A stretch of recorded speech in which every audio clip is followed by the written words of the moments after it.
نبي سلام عليك، يا رسول سلام عليك، يا نبي سلام عليك، يا رسول سلام عليك، يا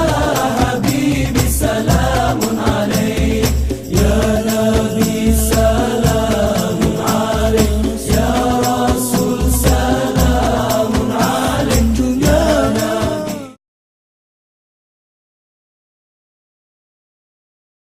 نحمده ونصلي ونسلم على سيدنا ومولانا محمد رسوله النبي الأمين المكين الحنين الكريم الرؤوف الرحيم. أما بعد، فأعوذ بالله من الشيطان الرجيم. بسم الله الرحمن الرحيم. ربنا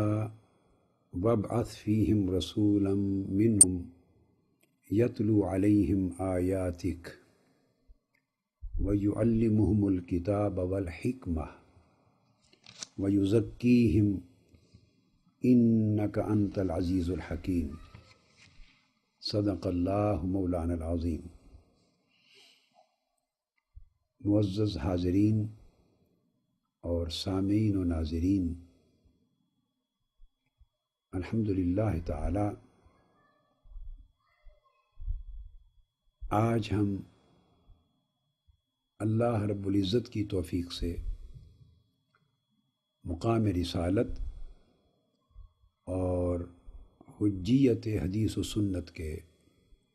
سلسلہ وار موضوع کے ضمن میں قرآن مجید کی ان آیات کریمہ کا مطالعہ شروع کر رہے ہیں جن میں مختلف صیغوں اور مختلف الفاظ کے ذریعے اور مختلف مناہج اور اسالیب کے ذریعے مختلف طریقوں سے مختلف انداز ہائے بیان سے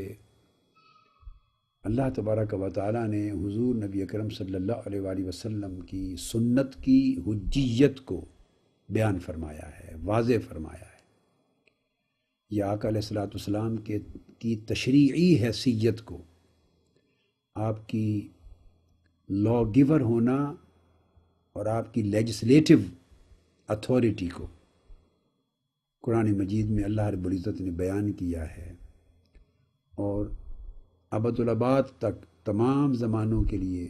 حضور علیہ الصلوۃ والسلام کے ہر حکم، ہر عمل، ہر امر و نہی، آپ کی جمیع سیرت و سنت اور آپ کے پورے اسوہ مبارکہ کا امت کے لیے ہمیشہ واجب ہونا، حجت ہونا، اس کا ذکر کیا ہے، اور اسے اپنانے اور لازماً اپنے اوپر واجب کر لینے کا حکم صادر فرمایا ہے.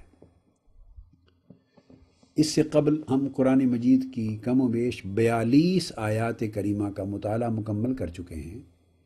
جن میں لفظ اطاعت کے ساتھ حضور علیہ الصلوۃ والسلام کے اسوہ مبارکہ اور سنت طیبہ کے حجت ہونے کا، امت پر حجت ہونے کا، لازم اور واجب ہونے کا ذکر تھا. اور ان 42 آیات میں 22 آیات کریمہ ایسی تھیں جن میں اللہ تبارک و تعالیٰ نے اپنی اطاعت اور اپنے رسول صلی اللہ علیہ وسلم کی اطاعت کا اکٹھا ذکر کیا، اور اکٹھا ذکر کر کے دونوں اطاعتوں کو حقیقت میں ایک ہی اطاعت قرار دیا، اور یوں سنت رسول اور حکم رسول اور اسوہ رسول کی حجیت کا بیان کیا گیا. ان 22 کے بعد 20 آیات کریمہ پھر ایسی تھیں جن کا ہم نے مطالعہ پچھلی نشست تک مکمل کیا، جن میں اللہ رب العزت نے الفاظ کی صورت میں اپنی اطاعت کا ذکر ہی نہیں فرمایا. ان آیات میں صرف اطاعت رسول کا ذکر کیا ہے، صرف اتباع رسول کا ذکر کیا ہے، صرف رسول کی سنت، رسول کی سیرت،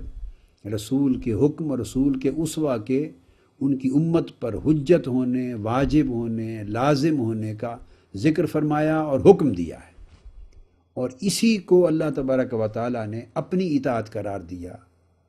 اسی رسول ہی کی سنت کی حجیت کو اللہ تبارک و تعالیٰ نے اپنے حکم کی تعمیل قرار دیا اور اپنی عبادت اور رسول کی سنت کی اطاعت، اس کو اللہ تبارک و تعالیٰ نے صراط مستقیم قرار دیا۔ اور یہ میسج جمیع رسول اعظام، اللہ تبارک و تعالیٰ نے جتنے انبیاء اور رسول دنیا پہ بھیجے، ہر ایک کی زبان سے اسی پیغام کو اللہ تبارک و تعالیٰ نے کہلوایا اور ان کی امتوں تک پہنچایا۔ ان 42 آیات قرآنی کے مطالعہ کے بعد یہ سب ایویڈنسز ہیں اس بات کے لیے کہ رسول کی حدیث، رسول کی سنت حجت ہے، اور اس کی حجیت کا انکار کفر ہے، گمراہی ہے، اور رسول کی سنت کی حجیت کو ماننا ہی صراط مستقیم ہے، اور یہی حکم توحید ہے، اور یہی حکم اطاعت الہی ہے، اور یہی تعمیل حکم رب العزت ہے۔ آج ہم ان آیات کریمہ کا مطالعہ شروع کر رہے ہیں، اور ایسی آیات بھی قرآن مجید میں 100 سے زائد ہیں۔ اس طرح مجموعی طور پر ان آیات کریمہ کو جمع کر لیں جو صرف سنت رسول کی حجیت پر دلالت کرتی ہیں، ایویڈنسز ہیں، تو وہ 150 آیات کریمہ کے لگ بھگ، یا 150 قرآن مجید کے مقامات بن جاتے ہیں کم و بیش، جو ایویڈنسز ہیں، کیٹاگوریکل ایویڈنسز ہیں، ایکسپریسو ایویڈنسز ہیں،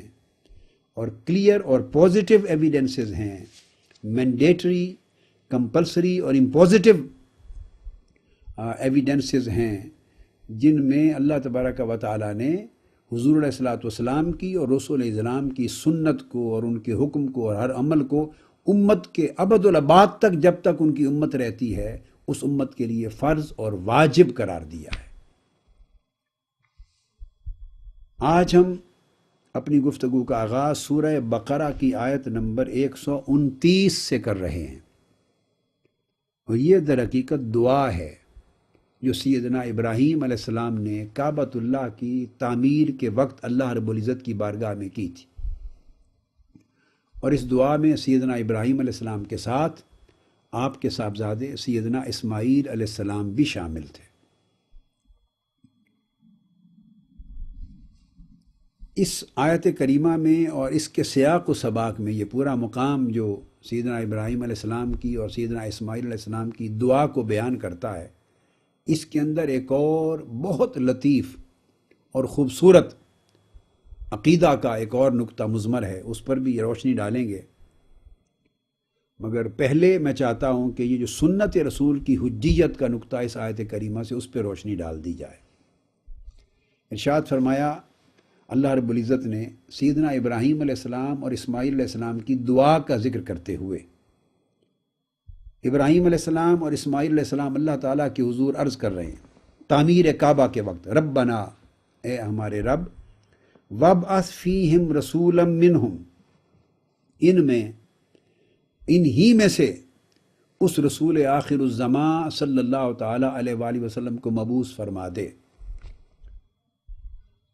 اب یہ جو فرمایا ان میں مبعوث فرما اور منہم، ان میں سے مبعوث فرما، اس کا ذکر انشاءاللہ تعالیٰ میں بعد میں کرتا ہوں، کیونکہ اس سے ایک اور عجیب عقیدہ صحیحہ کا نقطہ ہم نے استنباط کرنا ہے، ہر چند کہ وہ نقطہ ہمارے اس سلسلہ وار گفتگو کے موضوع سے براہ راست تو متعلق نہیں ہے، ڈائریکٹلی سبجیکٹ میں تو نہیں آتا، مگر انڈائریکٹلی اس کا بڑا گہرا تعلق بھی ہے سنت رسول کی حجیت سے اور اطاعت رسول کے، کیونکہ اس کا تعلق مقام رسالت کے ساتھ ہے۔ تو چونکہ اس آیت کی تفسیر میں اور اس مقام قرآنی کی تفسیر میں وہ بات آ گئی ہے، اتفاقاً سیاق و سباق میں آ گئی ہے، تو میں چاہوں گا کہ انشاءاللہ اس پر بھی آج تفصیل سے روشنی ڈالی جائے، اور وہ ایک نقطہ جس پر ہزاروں لاکھوں ذہنوں میں ایک ابہام رہتا ہے، التباس رہتا ہے، غلط فہمی رہتی ہے، جس کی وجہ سے ایک بدعقیدگی جنم لیتی ہے، تاکہ اس کا بھی ازالہ ہو جائے اسی موقع اور محل کی مناسبت کے ساتھ۔ تو عرض کیا باری تعالیٰ انہی میں سے، ان میں اس رسول آخر الزمان صلی اللہ علیہ وآلہ وسلم کو مبعوث فرما دے، یتلو علیہم آیاتک، جو جب مبعوث ہو جائیں گے تو ان پر تیری آیتیں تلاوت فرمائیں گے۔ اب یہاں قرآن اور سنت کا تعلق آگے آ رہا ہے، قرآن کا نزول